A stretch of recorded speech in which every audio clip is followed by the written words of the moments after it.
Bonjour à tous, j'espère que vous allez bien. Aujourd'hui dans cette nouvelle vidéo, on va parler de location de voitures et notamment des mythes qui sont autour de la location de voitures. Puisqu'effectivement, il y a des personnes qui croient que la location de voiture, c'est juste trouver une personne pour louer sa voiture, la mettre dedans et toucher de l'argent sans rien faire, puisque c'est la voiture qui fait tout le travail. Donc même si c'est en partie vrai, effectivement ce n'est pas totalement ça. Et aujourd'hui dans cette vidéo, on va vérifier les différents mythes qu'il y a autour de la location de voiture et que je les confirme ou que je les infirme, afin que vous puissiez être parfaitement au courant de ce qu'il faut faire et notamment de ce qui est vrai et de ce qui n'est pas vrai dans la location de voiture. Donc on y va tout de suite avec le premier mythe. Donc le premier mythe dont on va parler, c'est que la location de voiture c'est facile et sans effort. Alors effectivement, si comme je disais tout à l'heure, effectivement une fois qu'on a trouvé le locataire et qu'il est dans la voiture, forcément on touche de l'argent entre guillemets passivement, puisque effectivement il y a on n'a plus rien à faire. Mais c'est pas parce que effectivement on a mis un locataire dans une voiture que on n'a rien fait en amont et en aval. Effectivement, tout d'abord, il ne faut pas oublier qu'avant de mettre un locataire dans une voiture, il faut déjà avoir une voiture, il faut qu'elle soit entretenue auparavant. Et effectivement, il faut également inscrire sa voiture sur des plateformes. Il faut répondre aux personnes, il faut entretenir sa voiture, il faut gérer les imprévus, il faut réparer. Donc quand la voiture a besoin de réparation, il faut la réparer.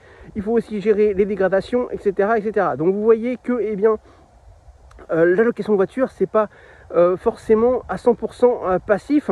Et effectivement, je dirais que lorsque la voiture est à l'extérieur, tout roule et c'est effectivement passif. Mais lorsque la voiture ne roule pas ou est chez vous, forcément il y a toujours des choses à faire dessus, et à ce moment là c'est beaucoup moins passif.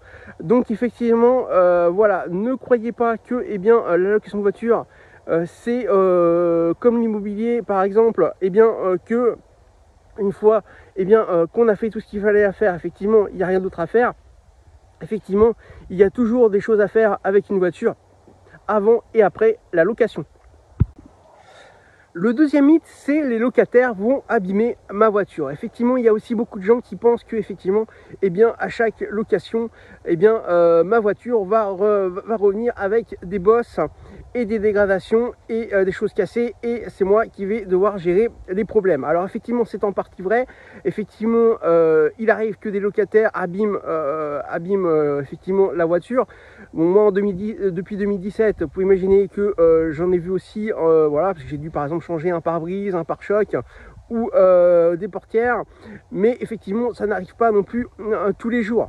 Donc effectivement les locataires sont en général respectueux de votre voiture, tout simplement parce que ce n'est pas leur voiture et ils le savent. Donc voilà, donc effectivement ne pensez pas que tout le monde est destructeur et est un casseur et va détruire votre voiture pour le plaisir, puisqu'effectivement il arrive que ça arrive, et là à ce moment là il y a des assurances qui prennent en charge. Bien sûr c'est vous qui allez gérer en grande partie lorsque ça arrive, mais effectivement ce n'est pas toujours le cas. Et généralement ça se passe dans 95% des cas, ça se passe très très bien avec le locataire qui a pris le temps même de nettoyer la voiture avant de la rendre. Et effectivement vous n'avez plus grand chose à faire avant de la relouer, et ça c'est l'idéal. Ces locataires là il faut les garder, et bien entendu lorsque vous avez des mauvais locataires, il ne faut pas hésiter à s'en occuper. Alors certes ça prendra du temps et un petit peu d'argent, mais effectivement cela montrera que vous êtes sérieux et que vous ne voulez plus de ces gens là. Le troisième mythe de la location de voiture, c'est qu'on peut faire fortune rapidement. Alors non, effectivement, contrairement par exemple à l'immobilier en faisant un achat-revente où on peut effectivement s'enrichir rapidement, la location de voiture n'est pas fait comme ça, surtout si vous louez qu'une seule voiture. puisque effectivement, vous allez effectivement faire quelques centaines d'euros de bénéfices par an sur votre voiture, mais ça ne vous fera pas faire fortune. Si vous voulez faire fortune avec la location de voiture, eh bien il faut faire comme moi j'ai commencé à faire, c'est qu'effectivement il vous faut beaucoup de voitures, voire des dizaines de voitures. Donc effectivement pour ça, eh bien il faut en faire une entreprise et un business rentable. Effectivement, si vous souhaitez faire de la location qu'avec une voiture, eh bien non, ça mettra du beurre dans vos épinards, mais eh bien ça ne vous permettra pas de devenir riche et fortuné ou de devenir le prochain Elon Musk, à moins que vous ayez, comme je disais, plusieurs centaines de voitures et que vous fassiez que vous soyez le nouveau pape de la location de voitures, ce qui peut tout à fait arriver et ce qui est faisable. Mais à ce moment-là, eh bien, il faut prendre avec sérieux cette activité, ce business, et surtout ça prendra forcément du temps et plusieurs années avant que vous puissiez commencer à en vivre sérieusement et surtout en faire fortune, puisque vous pouvez en vivre tout à fait au bout de 2-3 ans selon le nombre de voitures que vous aurez. Mais si effectivement, comme je disais tout à l'heure, vous comptez rester qu'avec une seule voiture ou qu'avec votre voiture, eh bien effectivement, comme je disais, vous allez mettre du beurre dans les épinards, mais vous ne ferez pas fortune avec la location de voiture. Le quatrième mythe de la location de voiture, eh bien, c'est que effectivement personne ne louera ma voiture parce qu'il y a trop de concurrence. Donc effectivement, il va y avoir forcément de la concurrence, même si vous habitez un village ou au milieu de la campagne. Effectivement, vous allez forcément avoir de la concurrence autour de votre zone. Mais effectivement, il faut déjà savoir que il y a de plus en plus de gens qui louent des voitures, tout simplement parce que en fait, c'est ce qu'on appelle de l'éco-partage, et qui dit éco dit écologie, et donc forcément, il y a de plus en plus de gens qui sont sensibilisés à ce phénomène. Mais effectivement, aussi, il faut savoir que c'est pas parce que vous avez de la concurrence que vous n'allez jamais louer votre voiture, puisqu'effectivement la concurrence a aussi de bonnes choses. C'est que s'il y a de la concurrence, c'est qu'il y a du monde autour pour pouvoir louer votre voiture ou celui de votre concurrent. Ensuite, ça va être à vous de vous battre. Effectivement, c'est pas parce que vous avez des concurrents que on ne louera jamais votre voiture. Par exemple, il faut que vous analysiez un petit peu ce que fait votre concurrent ou vos concurrents, le type de voiture qu'ils ont, les tarifs, etc., et voir à peu près le nombre de locations qu'ils font et les avis également qu'ils ont sur les plateformes. Puisqu'effectivement, en plus, c'est pas parce que votre concurrent est sur une plateforme qu'il est sur une autre.